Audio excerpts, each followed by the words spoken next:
Olá, o meu nome é Thiago Guerra.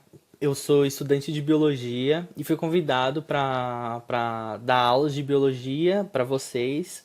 E na aula de hoje, durante algumas próximas, eu vou dar aula de biologia para vocês mesmo. A aula de hoje, ela vai ser sobre evolução.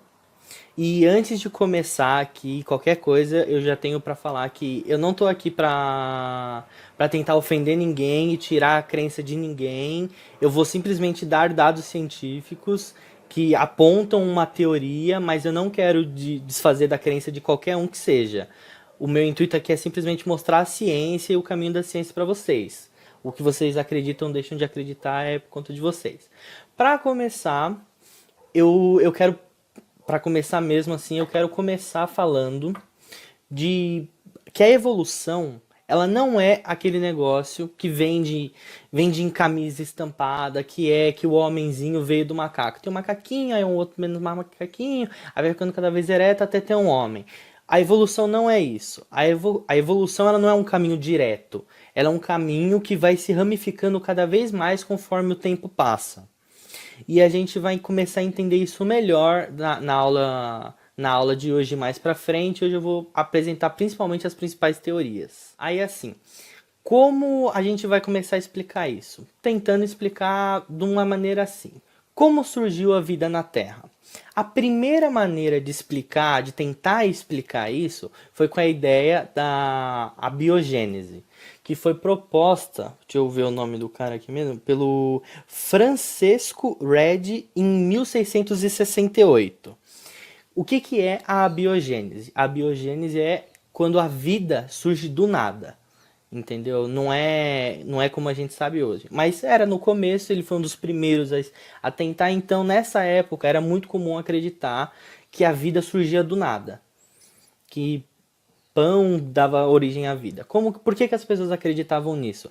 Principalmente porque nas carnes, naquela época, apareciam muitas larvas nas carnes. Porque eles não tinham tanta higiene, eles não tinham tantas coisas assim. Aparecia muita larva nas carnes. Eles acreditavam que as larvas apareciam lá porque acontecia assim. A carne é o suficiente para transformar em larva. Depois essas larvas viram moscas. Aí ele bolou um experimento. Esse experimento no que consistia? Em pegar essa carne e deixar ela isolada. Fechar ela num pote. Aí eles perceberam que quando essa carne ela nunca esteve em contato com um mosquito, essa carne que ficou isolada, ela nunca tinha entrado em contato com um mosquito, ela ficou isolada, não aparecia larva. Então ele provou isso, ele provou que se a carne nunca tivesse tido entrado em contato com o mosquito, não ia surgir larva a partir da carne. Provando a hipótese dele, que é o omnivivum ex vivo, que significa que tudo que é vivo vem de algo vivo. Porém, como nada é bom, essa teoria ainda assim não foi aceita, porque eles começaram a acreditar que o ar era o essencial então para a vida começar a existir. Como essa carne estava isolada, não tinha como entrar em contato com ela, não nascia coisa. Então eles achavam que o ar era o fator que estava faltando para existir vida.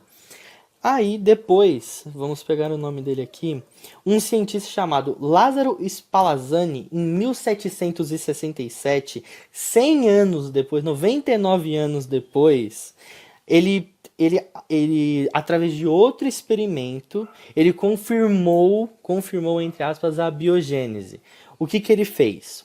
Ele separou, ele separou um caldo nutritivo, um caldo de carne ou com qualquer coisa, ele separou em dois recipientes. O que ele fez? Esses recipientes, ele colocou os recipientes e ferveu o caldo. Nessa época, é importante ressaltar também que nessa época já existia o microscópio. Então eles já tinham noção de micro-organismos. Aí recapitulando. Ele pegou esses dois caldos e ferveu os dois caldos. Um ele deixou descansar sem tampa e o outro ele deixou descansar com tampa. Ele percebeu que nos dois caldos os micro-organismos morreram, Mas o frasco que estava aberto, os micro-organismos voltaram para o caldo. E no caldo que estava fechado, os micro-organismos não tinham como voltar para o caldo. Aí eles não estavam lá. Então foi-se mais ainda que o ar era o fator importantíssimo para começar com a vida a partir do nada. Que o que basicamente criava a vida era alguma coisa, um material e e o ar. Era isso que aconteceu. Aí, para sorte de todo mundo, somente em 1861, quase 100 anos de novo, aí Louis Pasteur, que foi um dos caras mais importantes, porque ele quebrou a ideia da biogênese. Ele provou que isso não existia. Como ele fez isso? Ele também pegou um caldo nutritivo e colocou num recipiente. Esse recipiente, ele era fechado, mas ele tinha um gargalo que era nesse formato. Eu não sei dizer qual era o formato exatamente, mas ele subia e descia. Esse era o formato do gargalo. Aí ele esquentou esse caldo, ele ferveu esse caldo e o ar saía por ele. E ele deixou assim, aberto. E os micro-organismos não tinham a capacidade de subir para o caldo. Eles não tinham como subir, fazer esse caminho que o ar fazia contra. Então, mesmo aberto, eles não conseguiam chegar lá, dentro do caldo. Aí depois que você quebrasse o gargalo e deixasse sem esse tubo, os micro-organismos conseguiam entrar de novo dentro do caldo. Então ele provou que o ar não cria o micro-organismo. Os micro-organismos estão no ar e eles se transportam através dele.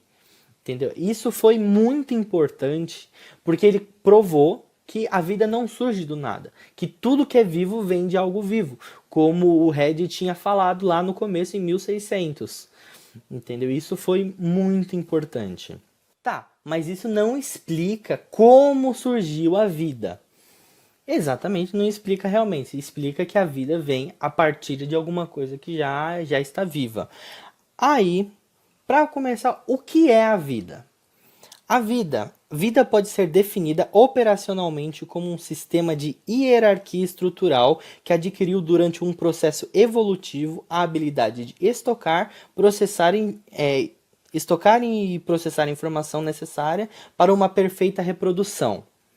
Isso foi dito por Gatlin em 1972. Esse é o nosso maior significado do que é a vida. Conforme a gente vai passando as aulas, vocês vão entender mais o que significa esse processo abilitativo, a habilidade de estocar e processar informação. Conforme a gente vai aprendendo, vocês vão entendendo mais isso. Assim, para tentar explicar a origem da vida, dois cientistas, em 1924, o Alexander Ivanovich Oparin e John Burdon Sanderson Haldane, propuseram uma hipótese.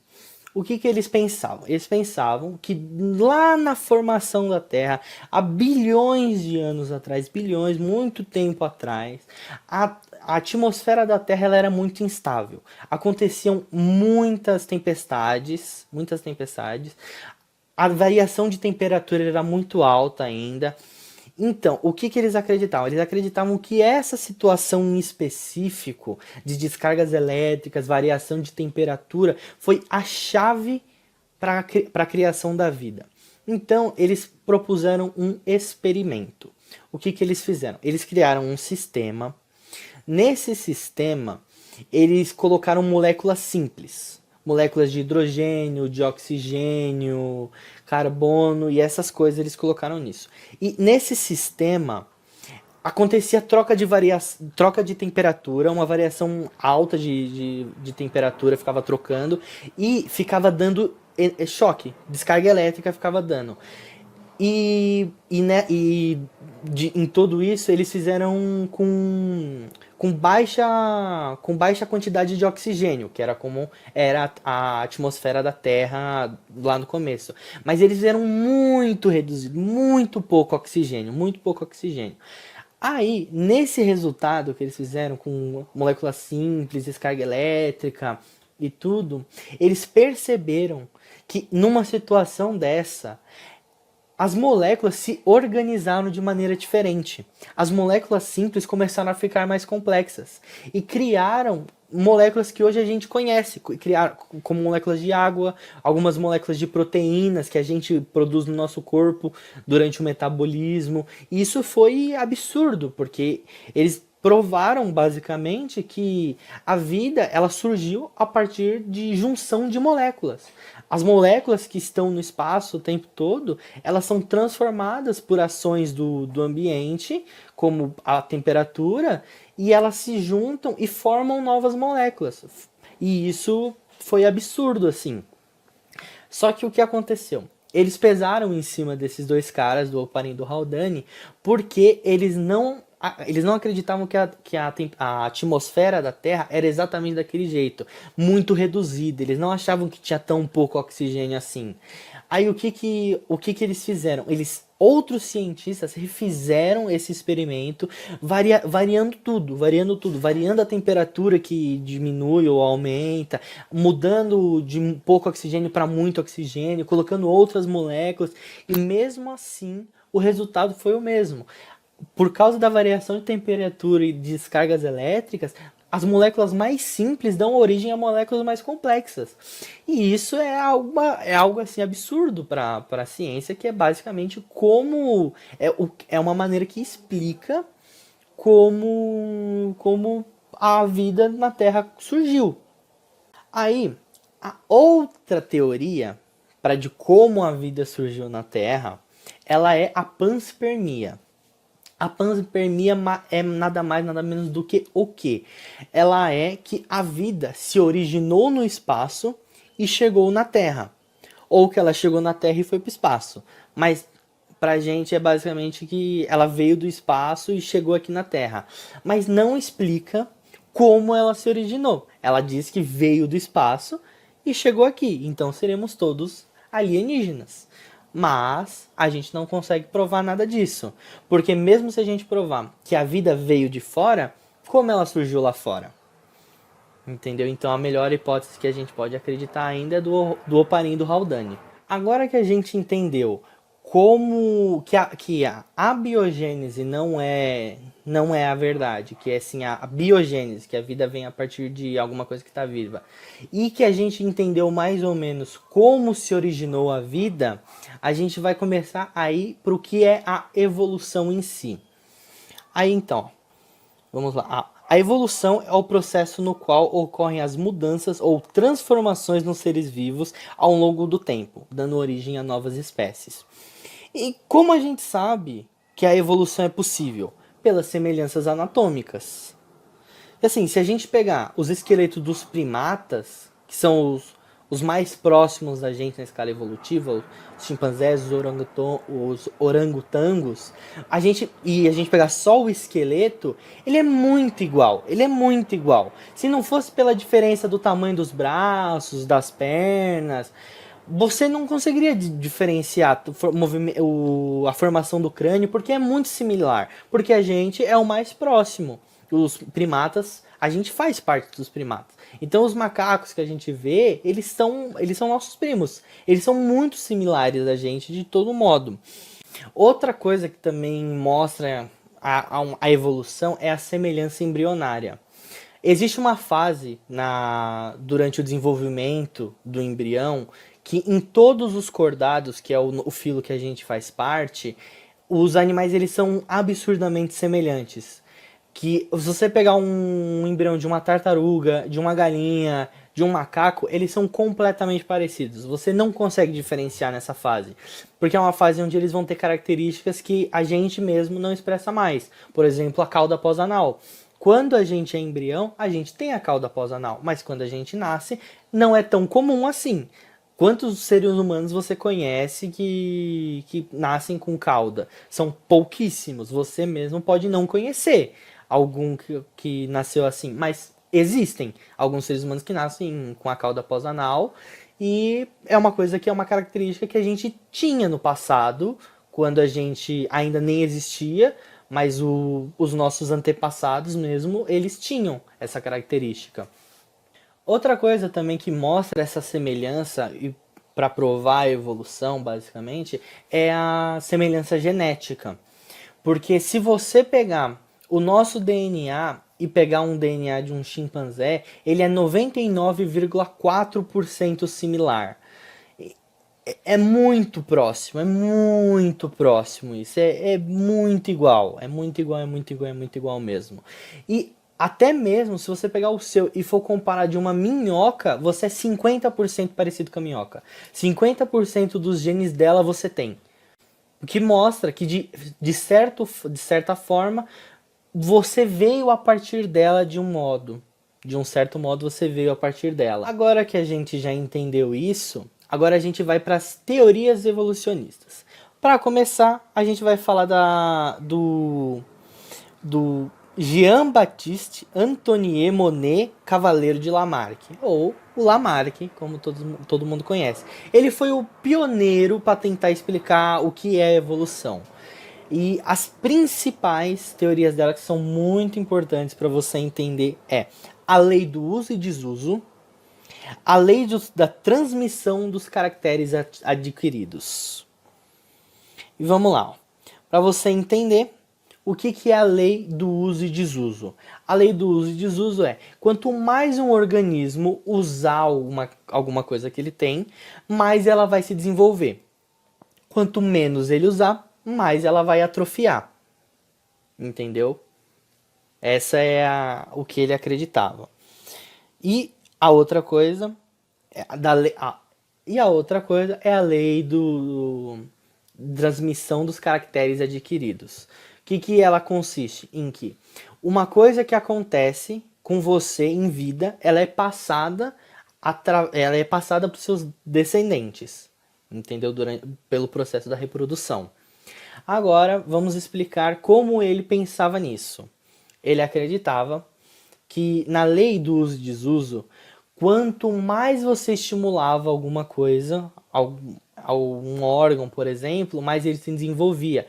Que pode parecer muito tentador em acreditar isso, por você pensar, mas se eu faço academia, faço atividade física, o meu músculo se desenvolve, eu fico mais forte. Exatamente. Mas, por exemplo, se você pegar a sua avózinha andou a vida inteira. Tem 70 anos, mais ou menos, que ela tá andando. O que acontece quando ela vai levantar do sofá? Ela não consegue. Porque por mais que ela tenha desenvolvido a perna dela durante a vida dela, ela não vai ficar com a mesma capacidade física pelo resto da vida dela. Entendeu? Então, isso é muito tentador acreditar, mas você sabe que é um pouco bizarro, porque você sabe que por mais que você use uma coisa, em algum momento você não vai ter mais a capacidade que você tinha, entendeu? Por conta da velhice. Uma das coisas que ele acreditava era, por exemplo, assim, o pato ele não tinha membrana nos dedos. Aí de tanto que ele nadava, criou-se membrana entre as falanges da pata dele para ele conseguir nadar melhor.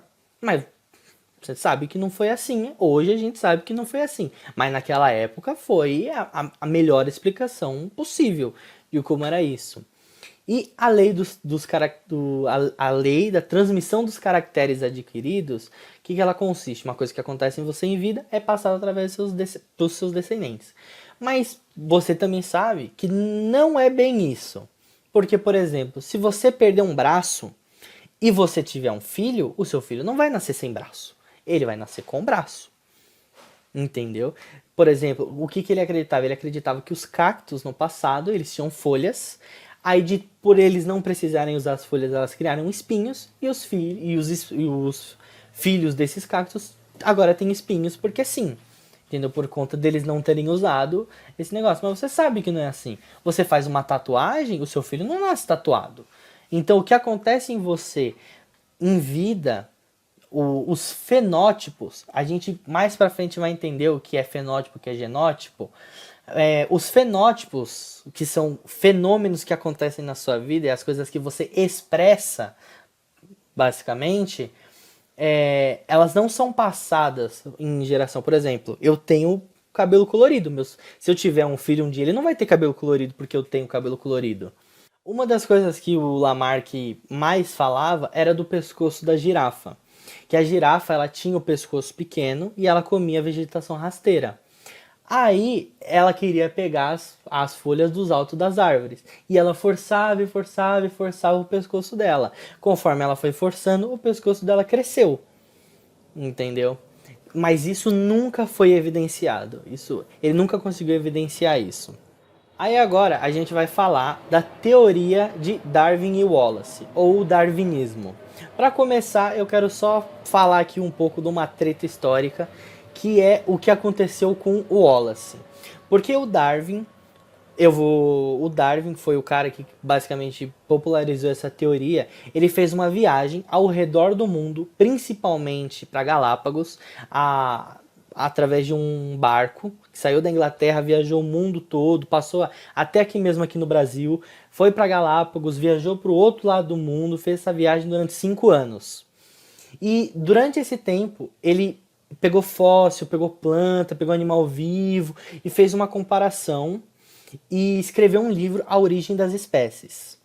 Nesse livro, ele explica como ele acreditava ser a forma que a evolução acontece. Porém, o Wallace foi um outro cara que sozinho, sem ter feito essa viagem, ele não conhecia o Darwin, ele chegou no mesmo resultado somente pensando. Porém, ele mandou uma carta por Darwin, falando que ele tinha chegado mais ou menos na mesma ideia. Aí o Darwin, com medo de perder pro cara, lançou a teoria dele da evolução antes do Wallace. E o Wallace foi esquecido. Aí hoje, para os biólogos, que é onde eu faço parte, é a teoria de Darwin Wallace, para ser honesto com o cara que fez o trabalho dele certo. Mas é o darwinismo para o mundo todo por conta disso. O que é o darwinismo? Ele é a teoria que apresenta a lei da seleção natural e a lei do mais apto sobrevive ao ambiente. O que significa essas duas coisas? Segundo o darwinismo, o que acontece? Acontecem variações entre os animais e o que for melhor adaptado para sobreviver no ambiente é o que continua. Então, o fator determinante é o ambiente para escolher qual espécie vai viver ou não. Diferente do Lamarck, que ele acreditava que se um animal quisesse fazer alguma coisa, ele fazia, porque ele ia usar, desusar e uma hora ia melhorar essa característica dele. O Darwin não acreditava nisso. Para refutar Lamarck, ele acreditava. Ele disse que existiam duas girafas, umas de pescoço curto e umas de pescoço longo. Chegou um momento que a vegetação rasteira acabou e as girafas de pescoço curto começaram a morrer. E apenas as de pescoço comprido começaram a se reproduzir e agora a gente só tem elas no mundo. Porque para o Darwin, os organismos com melhores fatores para sobreviver eram os que são escolhidos. Porque é o que a gente é mesmo. O ambiente, ele é o que escolhe quem vai sobreviver ou quem vai deixar de sobreviver. Para Darwin foi isso.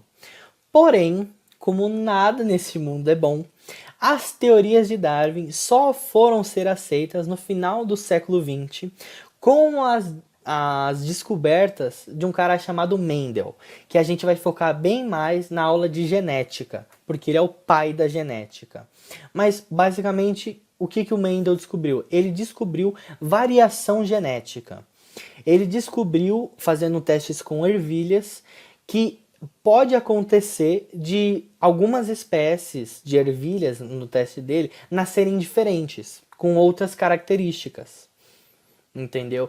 E isso foi implementado à teoria de Darwin, porque a teoria de Darwin ela não explicava por que acontecia essa diferença, por exemplo, de existirem girafas de pescoço comprido e girafas de pescoço curto.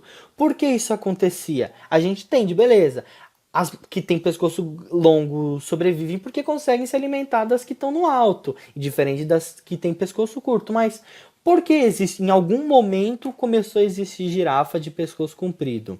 A gente vai aprender isso na aula de genética. E graças o Darwin, o Wallace e o Mendel, hoje a gente tem a teoria sintética da evolução, que ela se baseia em 4 processos, que é a mutação, recombinação gênica, isolamento geográfico e isolamento reprodutivo, que hoje, para nós biólogos, é tudo que a gente estuda hoje, basicamente, quando a gente trabalha com evolução, com especiação. E isso a gente vai entender melhor com o passar do tempo. Mutações, recombinações genéticas, a gente vai aprender mais em aulas de genética mesmo. Aí, isolamento geográfico e isolamento reprodutivo, a gente vê um pouco mais em ecologia. Mas pelo nome mesmo você já consegue imaginar que quando você separa indivíduos, um mesmo indivíduo, vários indivíduos da mesma espécie, separa eles por uma barreira geográfica, uma montanha, por exemplo. Tem leão de um lado, aí tem leão do outro. Criou uma montanha do nada no meio. Agora tem o mesmo leão aqui e o mesmo leão aqui. Por conta dessa montanha, esses leões nunca mais vão cruzar com esses leões. Então, pelo isolamento geográfico, essa região vai dar origem a uma nova espécie de leão e essa vai dar uma origem a uma nova espécie de leão. E a mesma coisa acontece com a reprodução. Se por algum motivo uma espécie de animal não conseguir mais reproduzir com a sua própria, ela perde a capacidade de passar para frente. Entendeu? É basicamente isso. O nome é bem intuitivo. E, e agora, para terminar, eu vou falar só o que é a seleção natural, que o Darwin e o Wallace acreditavam. Ela não provoca mutações ou recombinação gênica, mas escolhe entre todas as combinações possíveis no material genético da espécie. Aquelas mais eficientes vão sobreviver e reproduzir. Basicamente isso é o que é a teoria do Darwin Wallace. É a seleção natural, isso que eu acabei de falar.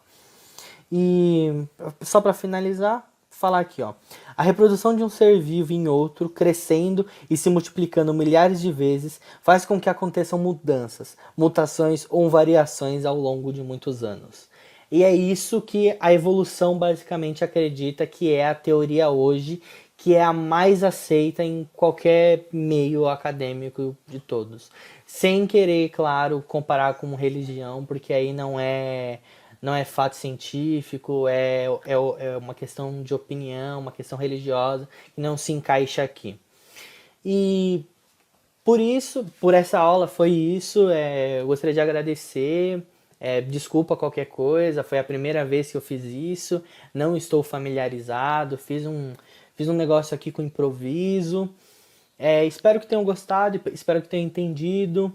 Caso não tenham entendido, entre em contato comigo. Vocês vão ter. Eu sempre vou estar disposto aqui a dar informação se vocês precisarem. Provavelmente, acho que na descrição do vídeo deve ter algum meio de contato comigo ou com o próprio curso. Aí eles falam comigo e a gente dá um jeito aqui. Para as próximas aulas, a gente fala de outros assuntos, mas tudo ligando ao mesmo, porque a biologia ela é muito grande. De novo, obrigado. Desculpa qualquer coisa. A gente está aí tentando melhorar.